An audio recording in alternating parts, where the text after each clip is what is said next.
کچھ خبریں کھیل کے میدان سے۔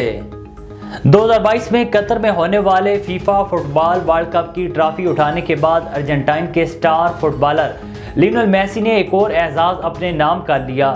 لیونل میسی نے 2023 کا FIFA player of the year کا ایوارڈ جیت لیا۔ انہوں نے یہ اعزاز تیسری بار اپنے نام کیا۔ لندن میں فیفا ایوارڈ کی تقریب منعقد ہوئی جس میں سال 2023 کے بہترین کھلاڑیوں کو ایوارڈ سے نوازا گیا۔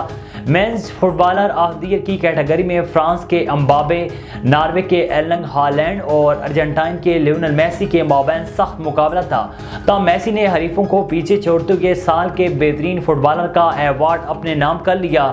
میسی نے رواں سال ایوارڈ کی منعقدہ تقریب میں شرکت نہیں کی۔ عالمی شہرت یافتہ ٹینس اسٹار نوواک جوکووچ نے انکشاف کیا ہے کہ بھارتی کرکٹر ویرات کوہلی اور میں کئی برس ایک دوسرے کو پیغامات بھیجتے رہے۔ میڈیا رپورٹس کے مطابق ٹینس اسٹار نے کہا ہے کہ ویرات کوہلی اور میں کئی برس تک ایک دوسرے کو پیغامات بھیجتے رہے، لیکن ہمیں ایک دوسرے کو ملنے کا موقع نہیں ملا۔ میرے بارے میں کوہلی کا اچھا بولنا اعزاز ہے، ان کے کارناموں کا معترف ہوں۔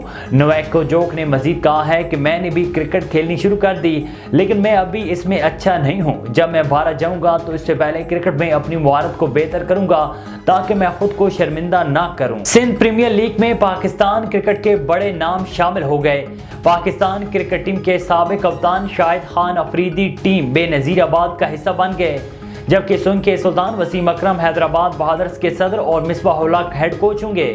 سندھ پریمیئر لیگ کی ٹیم میرپور خاص ٹائگرز نے سابق کپتان معین خان کو ہیڈ کوچ مقرر کر دیا، جبکہ فاسٹ بالر شعیب اختر کو ٹیم کا برانڈ ایمبیسڈر نامزد کیا گیا۔ قومی ٹیم کے فاسٹ بالر شاہ نواز دانی لاڑکانہ چیلنجز اور جارے مزاج بلے باز شرجیل خان سکر پیٹریارٹس سے کھیلیں گے۔